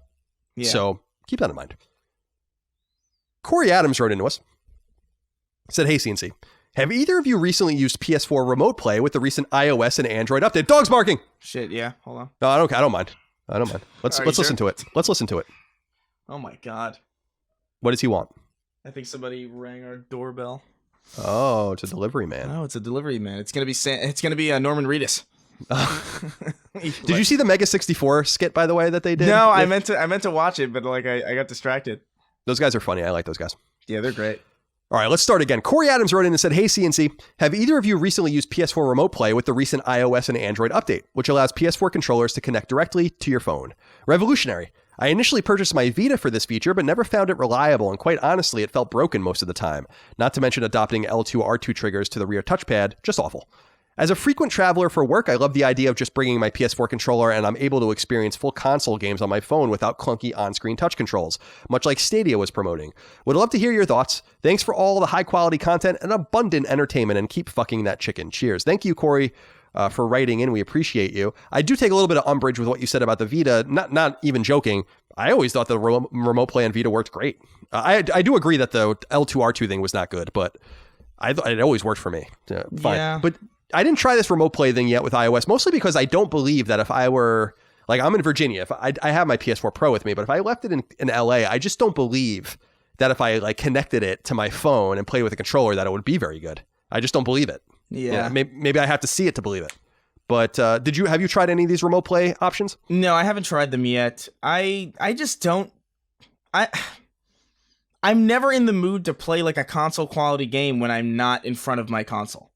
That's why you didn't like Vita, I assume, because that was their whole selling point originally. Yeah, was like console quality gaming. I don't know. Like I don't want to play God of War on a screen that's smaller than my phone, especially for the first time. You know, like it's one thing if like it's a game that I love and I've played like a million times already, and it's just kind of like going through the motions. Like Doom is a perfect game. Like Doom 2016 is a game that I could I could see myself playing on, on Switch or on Vita or like, on a bus or on a train somewhere. But I'm not going to play like God of War for the first time and like, put it down and then pick it up on my fucking phone. Like, I'm just not going to do that.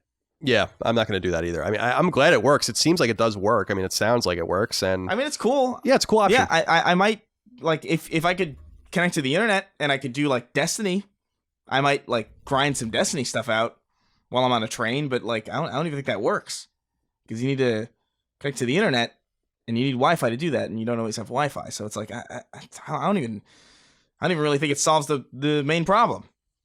No, I don't think so either. Although it's just a step in that direction and kind of makes, because you brought up Stadia, it kind of makes you think twice. If you're interested in Stadia, you already own a PlayStation or an Xbox, then you can have these different options that will keep you away from that as they figure things out. But I just always feel like there's going to be a latency problem. I see you brought up like Destiny. I can't imagine that game being playable remotely because it's so pinpoint. It requires like incredible accuracy to be able to play it properly, especially if you're like running it through a server, because you're playing Destiny online. So then it's running through a Bungie server and then running back to your PS4 and then running to your phone. Yeah. I mean, no. I can't imagine that's going to be very good. But I don't know. It's terrible. But at least we're trying. At least they're trying. I still don't understand how this is ever going to be solved, but I'm not very smart. So Jeshua Anderson wrote into us, Chris. He says, "What's up, Eminem? With the success of Resident Evil 2 Remake, plus if Resident Evil 3 Remake is so successful, do you think Konami would seriously look at remaking the Silent Hill series, at least 1 and 2? I highly doubt it, although I do think that there's a possibility that Silent Hill is re-released in a compilation, because remember, Konami's been actually quite flagrant with its re-releases the last 18 months or so. Symphony of the Night came out and Rondo of Blood came out in a compilation. They had the entire old school Castlevania collection, the Contra collection, the arcade collection. So I don't know. They might be working their way up to Silent Hill, and I don't know how those games are really in control. Those are late 90s, early aughts PS1 survival horror games. I don't know if they're really going to be great to play in their natural state, but I think it would be more likely that you would see that as opposed to them remaking Silent Hill, because if they remade Silent Hill, which would be cool, but if they remade it, everyone would just accuse them of copying Capcom anyway, which was by the way, the original accusation of Silent Hill in the beginning. If you guys were around, then you'll remember that everyone was accusing Silent Hill of copying Resident Evil, which they were. But so what do you think? Do you think that they'll remake these games? I honestly think the first one has a shot. I think people are really obsessed with like old horror now, especially with like what he said. Like I think RE2 really kind of like lit a fire under everybody, and I think Silent Hill 1 is a pretty, and 2 is a pretty big classic too, but like 1 is old to the point where it's like, it's one of those games like Metal Gear, where it's like, why has Metal Gear Solid not been properly redone? Like, because it needs it the most, I think. Yeah, it's a little frustrating that and we have discussed this, so I don't mean to be redundant, but it's so strange that they decided to remake Metal Gear Solid like 5 years after it came out. So there wasn't like it was literally the next generation of consoles got the remake on GameCube. And so It's really not it's not a jump in any direction. It's kind of frustrating, that they might look at it internally and be like, well, we already remade Metal Gear Solid. And it's like, well, I guess so. I mean, Silicon Knights made it, and I thought it was fine, but a lot of people don't like it. And you're right, like going back to Metal Gear Solid, see, Konami's in this impossible position where anything they do with Metal Gear is never going to be accepted, because dollars to donuts, they're making Metal Gear Solid 6. And I'm really interested to see how that is and how people receive that, because it's not like Metal Gear Survive, which is not a core game. It's a little bit different. And with Kojima being not only gone, but also there being so much strife between the parties, it'll be interesting to see if they ever do that. But nonetheless, I would remember they canceled Silent Hills with the PT demo and all that kind of stuff. I don't know what their intent is. I don't know. We'll see. Hard to interesting inquiry. Pavel Predke wrote into us. Now, I think Pavel is Polish. I didn't write his name entirely properly. It's like there's like a line through an L and like I don't know what the hell. I don't know how to say any of these Polish words. So I apologize if I'm mispronouncing your name. He says, "Hey, CNC, I recently played Felix the Reaper trying to get the Platinum Trophy. Alas, one of the modes of the games doesn't count score correctly, and the final level can't be unlocked. Thus, no trophy for the mode equals no platinum. How does this happen? This is not an obscure part of a 150-hour JRPG. It's one of 2 modes in a 10-hour puzzle game. I can understand that the QA team of a small dev misses that somehow, but how does it pass Sony's certification process? Surely unlocking all the trophies should be high on the checklist. Have a great life. Holy shit. Pavel, don't do it. Sounded so aggressive. I know. So we talked a little bit about broken trophies before, and I promised you guys we would revisit it. See, this is the kind of frustrating shit that I think is happening when you flood the certification process with garbage. Yeah. Then I think that they're not scaling their certification teams. And so what they're probably doing is going onto dev kits. Like, people probably know this, but you can go onto a dev kit and unlock all the game's trophies if you want. There's dev menus and no clip modes and stuff like that. So you can like go around and just like, I remember famously Dead Rising 2 had like, you could just go onto the main menu in the game on the dev kit and just unlock all the trophies if you wanted to. And I assume that might be what they're doing in certification. Now we'll have more insight into this when we send our game into certification. I'll talk to you guys in a deep and thorough way about that, what that's like, because I know a lot of you are interested in it and we haven't done it yet. But first of all, the trophies in our game aren't going to be broken. I'll promise you that. But second of all, I assume even if you excuse QA, because a lot of small teams actually outsource their QA to QA firms that specialize in this stuff. And some games, I assume, like Felix the Reaper might be one of these games that like is so small and so cheaply made and has such a small budget that they might not QA it outside of like their friends and family. That's how we're going to QA our game. So, because we can't really afford to send it to us through proper certification, because I don't think we're going to make that much money on it. I don't want to like lose money on the game. So I assume that that's the reason they probably went onto a dev kit and pinged the trophies just to make sure that they popped, but might not have gone and seen if all the triggers are actually accurate. And it's totally inexcusable. It doesn't happen very often, but there are games where there are games, especially on PS Vita, that are broken because of a broken trophy or two, and it sucks. So you guys can go look. There are games that have been out for years that don't have any platinum. People don't have the platinums in them. Not because they can't be attained, but because they're broken, and then people don't go back and patch them. See, that's the weirder part. Yeah. About this is that like if it's broken, see, Pavel, I'd be interested to hear from you again. Do the developers of this game know it's broken? Have they not tried to patch the game? That would be relevant information for me. Yeah. Stooge wrote into us, said, "Hey, CNC. Controllers." I don't know what that means. He just says controllers with an exclamation point. Have either of you had issues with the stick? Oh, okay. So you're saying controllers. That's like what you're saying. You want to talk about controllers. You don't have to tell me that. We're just going to read about it the next sentence, Stooge. Have either of you I'm a little bitter today, aren't I? A little bit. You're a little nippy. Holy moly. Have either of you had issues with the sticks on your controllers? Mine always wear down on the up direction on the left stick. I play a lot of third-person action games. I've also noticed that the newer versions of the DualShock 4, the one with the light bar showing through the touchpad, seems to be wearing down a lot quicker. My first controller lasted an age, but I've gone through 3 of the newer ones now with all the same issue. Should we be worried about the DualShock 5? They aren't exactly cheap to replace. Thanks. Yeah, I've actually had problems with my DualShock 4 sticks as well. On 2 of them. I always assumed it was because I was just playing too many games. But it's weird because in generations past, I wasn't having similar problems with my controllers. I think my PS3 DualShock 3s work still to this day. Yeah. Have you had any broken DualShock 4s? I had no broken DualShock 4s.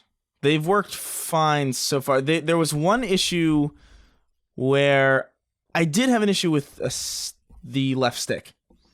I remember I was playing The Witcher 3, and I was like, "Yo, why is Geralt constantly slightly walking?" It was really frustrating, and I had to go out and buy a new one. It's like it still works for the most part, but yeah, there are some issues with the sticks as far as I've seen. Yeah, I've had a similar issue. I don't know if it was the left stick, but I did straight up throw away a controller like last year because it just wasn't working on the sticks anymore. I think that you have to bake in. We all play a lot of games that listen to the show and obviously do the show. Your controller is not going to probably last forever, and I think we have to accept that. And the more moving parts that are in your controller, the more problems there are going to be. Like I still have my original NES and SNES controllers, and they still work fine. So with all of the different tech in these controllers, it's frustrating that they break down. But it's surprising that he was saying that his first controller lasted an age, but then he's gone through more of the recent ones because a lot of people report the exact opposite. As people will remember, the rubber, like the galvanized rubber or whatever it is on the sticks, would actually unravel on the original DualShock 4s. and like just totally come off. And they seem to have fixed that, but I guess that these other technical problems, I don't know. But he's right. They're not cheap to replace, and they should work better. And I'm not worried about DualShock 5. I think it's going to be fine, but we'll see. You know, it sucks that that's happening to you, though. That light bar through the touchpad thing always confused me. I don't know why they did that. Would you find it unsettling? Like, why? I just like, what's the reason? Why would they do that? Yeah, I don't know. Thankfully, we're not going to have to even worry about the fucking light bar anymore. Battery-eating light bar. I will say, though, to Stooge and to the audience, the most notoriously broken sticks on any controller were the Dreamcast controllers. And you can hear lots of tales, I'm sure, if you search around, that the triggers and the sticks on Dreamcast controllers broke like in a second. It was so annoying. I only played Dreamcast regularly for like 2 years, and I think I went through like 3 controllers. Brad E. wrote in and said, "Hi, CNC. Is it okay to cheat? I'm emotionally torn, but my wife sure isn't. She cheats constantly, and she justifies it by saying it's normal and everyone else is doing it. You could say I'm more conservative and think you should avoid the temptation no matter how long it takes. Last week, I came home and found her cheating again. It was so disappointing. This time, it was Tomb Raider. She was on YouTube with some walkthrough, blatantly cheating her way through an entire puzzle. Isn't the joy of self-accomplishment worth the frustration some games present?" I like this question, actually. Chris, are you a walkthrough user? Or an FAQ user? Nope? I'm not, but there are occasional times where I'm just sitting and playing a game and I'm enjoying it, and then I'm seeing something that is just so either irritating or just frustrating that I know that I won't get any satisfaction from figuring it out myself, because I know the feeling that I'm gonna get is like, are you fucking joking? That's always gonna be the reaction. And I just avoid that entirely, and sometimes I look it up. I got stuck at this one point in Death Stranding, although I did have somebody with me who was distracting me, so that probably didn't help. But like, it was at the cliff. It was at one of the shooting sections. I'll say that. I don't think that's too spoilery. Right. No, I don't think. And you know, the guy who I was with, it was like, "Oh, the thing said escape the beach. You just got to run away from it." I was like, "What?" And then I tried to run away from it. I kept dying. It's like, fuck this. I'm looking it up. And then it was like, oh wait, you actually have to fight. Whoops. Yeah, I had multiple times in Death Stranding that I looked up what to do next because I was getting annoyed. I don't even want to say any more than that because I don't want to spoil it. But so I think everyone knows in the late 90s, I began my career in the video game industry as a walkthrough writer and a guide writer, and I wrote 35 FAQs on GameFAQs and then 94 strategy guides for IGN. And I'm a strategy guide fan. Like, I'm a fan of the craft of strategy guide writing. I'm a fan of who's good at it and who isn't. And I'm actually really sad that in this era, it's actually exceedingly rare to find text guides, because that's what I like. I like text guides, maybe with some screenshots. I hate video walkthroughs. I fucking hate them. And I rarely use them because I feel like it's different reading what you have to do than just watching it. Like, why would I want to watch what I have to do? Can't you just explain it to me? But obviously that doesn't make as much money. But I'm a guide user. Like, I have very little patience with like obscure shit in games. And I have no problem. Like, if I run into a wall and I'm for 5 minutes, I'm like, I don't know where to go next. I'm like, fuck it, I'll just look it up. It's not like I'm looking up like what to do for maybe I do sometimes in a boss fight or whatever, but I'd rather be less frustrated and just move on with the game than be like in this endless loop in a Tomb Raider game trying to figure out a puzzle, even if, to your point, I figure out the solution and then it's like, oh, you're so dumb. How did you not know that? Which happens. Yeah, that happened to me once in Fallen Order, where it was like some ball puzzle. It was like I had to like throw these balls around, and I was like, I don't get it. I also just forgot why I was there, and the game wouldn't tell me why I was there. So I was like, I don't remember what the purpose of this puzzle was. So I just looked it up, and I was like, all right, well, fine. I don't feel like I was robbed out of anything. There's no shame in it, but I understand if some people are against it, but I just have a heritage with guides and walkthroughs, so I have no problem using them. And yeah, so I'm sorry your wife's cheating, but hopefully everything comes out clean for you guys in the end. Finally, Chris, Tyler Mitchell wrote in and said, "Hey, cummy shorts, Colin and curdled milk, Chris." Is that really necessary, Tyler? I really hated every syllable. Yeah, it's not that. I don't like that. With King of Cards coming soon, I thought this was a relevant question. King of Cards, of course, is the final Shovel Knight DLC. Whenever you talk about Yacht Club games, you fail to mention Cyber Shadow. I played the demo at PAX and really enjoyed it, even if it was a tad too easy. Is this game just flying under your radar? Have you forgotten about it? Thanks, boys. Well, no, I've not forgotten about Cyber Shadow, Tyler, but you're mistaken. Yacht Club Games is publishing it. They're not developing the game. A Finnish studio called Mechanical Head is making Cyber Shadow. I think it's only 1 or 2 people actually. Yeah. So I don't really consider that it's not a Yacht Club game. It's not Shovel Knight. So that's why we don't talk about it. But Cyber Shadow looks excellent. If you guys want to go look it up, it looks awesome. It's Ninja Gaiden. I mean, it looks like NES Ninja Gaiden. It looks great, but it's not a Yacht Club game. They're publishing it and they're kind of getting their feet wet and seeing if they want to do that or not, I guess, moving forward. But it's not a Yacht Club developed game. And so that's why we don't talk about it too much. But it looks great, and I highly recommend everyone go check it out if you're interested in NES style 2D side scrollers, which obviously I am. So, but that's 10 questions, comments, concerns, thoughts, and ideas from the audience instead of our usual 6. Hope you enjoyed them, Chris. That's all I have for this episode of Sacred Symbols, Oh, how PlayStation neat. podcast. Now, when are you heading back to LA? Are you going back soon? I'm going back tomorrow. Whoa. Yeah, I'm going back tomorrow. I'm going back tomorrow at like 4. And I'll be home at around like 8. Cool. Are you flying into LAX or are you flying into Burbank? No, I'm flying into Burbank. God, I'm never going to LAX again. There's no point. I'm terrified of going back on Saturday because they have that new LA exit thing.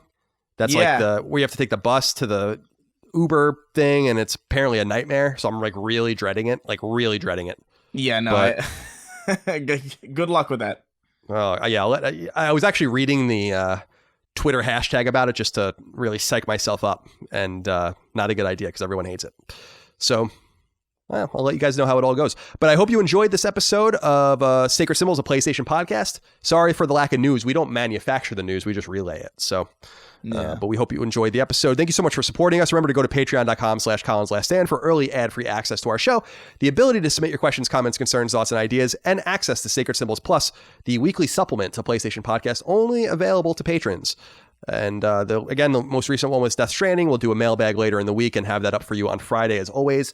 So thank you again. Appreciate you. And we'll see you next time for more Sacred Symbols. Goodbye. Take care, guys. Sacred Symbols, a PlayStation podcast, is a product of and a registered trademark of Colin's Last Stand, LLC, and is recorded right here in sunny Santa Monica, California, USA. This show is conceived by, is written by, and is produced by me, Colin Moriarty. My co-host is Chris Raygun. You can find me on Twitter at NoTaxation and on Instagram at CLS Moriarty. Chris is on Twitter at Chris R. Gunn and on Instagram at Chris_Ray_Gun. Sacred Symbols is edited by Dustin Furman. Any snail mail can be sent to the CLS P.O. Box, P.O. Box 1233, Santa Monica, California, 90406. To message the show online, please use Patreon's DM service.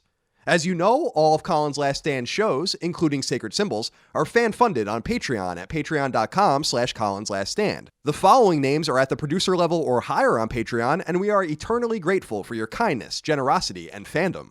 Chris Adams, Carlos Algarit, Morgan Ashley, Saul Balcazar, Taylor Barkley, Martin Beck, Tyler Bello, Mark Boggio, Barrett Boswell, Spencer Brand, Miguel Brewer, Lennon Brixey, Eric R. Brown, Jason Budnick, Josh Bushing, Austin Bullock, Dylan Burns, Chris Buston, Nick C., Alex Cabrera, Patrick Harper, William O'Carroll, Brian Chan, Sean Chandler, David Chestnut, Rodney Coleman, Simon Conception, Brad Cooley, John Cordero, Gio Corsi, Nick Cottrell, Philip Crone, Daniel Diamore, Colin Davenport, Night Draft, David Ellis, Jerome Ferreira, Joe Finelli, Eric Finkenbeiner, Rudon Fitzpatrick, Chris Galvin, Connor Gashian, Alex Gates, Michael Gates, Salem Ghanem El Ghanem, Tyler Goodwin, Josh Gravelick, Miranda Grubba, Jonathan H., Eric Harden, Tyler Harris, Richard Hebert III, Kyle Hagel, Shane Hendrickson, Wyatt Henry, Robbie Hensley, Scott Hernandez, Asa Haas, Johnny Humphreys, Blake Israel, Azan Isa Al Ricey, Josh Yeager, Garrett Jagger, Joshua Jonathan, Paul Joyce, Greg Julius, Anton K., Patrick Kelly, Jeremy Key, Auntie Kinnanen, James Kinslow III, Ryan R. Kittredge, Mason Kodolak, Jackson Lastigua, Joe Lawson, Don Q. Lee, Matthew Lenz, Patrick Leslie, Dustin Lewis, Keith Adrian Lewis, Chad Lewis, Lou and Ray Loper, Colin Love, Scott Lovelace, Josh M., Kiet Mai, Ryan T. Mandel, Ross Maranka, Matt Martin, Sean Mason, Jordan Moss, Zachariah McAdoo, John McCarthy, Josh McKinney, Joe McPartlin, Raul Melendez, Andrew Mendoza, Chris Moore, Betty Ann Moriarty, Ryan Murdoch, Adam Nix, Donnie Nolan, Dan Nolan, George Anthony Nunez, Jesse Owen, Jorge Palomino, Andrew Parker, Zach Parsley, Daniel Parsons, Marius S. Peterson, Gerald Pennington, Matthew Perdue, Enrique Perez, Jason Pettit, Travis Travis Plimal, Jeff Pollard, Lawrence F. Prokop, Nathan R., Ryan Reeves, Michael Renner, Peter Reynolds, Shane Rayum, Jonathan Rice, Mark Richardson, Daniel Rivas, Petro Rose, A.G. Rowe, Jose Salinas, John Schultz, Michael Shanholtz, Toby Shootman, Joshua Smallwood, Ahmad Tamar, Ben Thompson, Carl Tolman, Alan Tremblay, Michael Vecchio, Oakley Waldron, Justin Wagaman, Connor Walton, Isaac Wastman, Damon Weathers, Mike Wayant, David Wright, Corey Wyatt, Tony Zuniga, Bloody Fang, Homeworld Hub, Gamer Filmaholic, Megadet, IQ Train, Throw 7, McDog 18, Infinite, Organic Produce, Mad Mock Media, Not Your Real Dad, Mubarak, Craft Heads Podcast, Richter 86, Hugo's Desk, Andrew, Ian, Chris, Dav9834, Rainick, and Casual Misfits Gaming.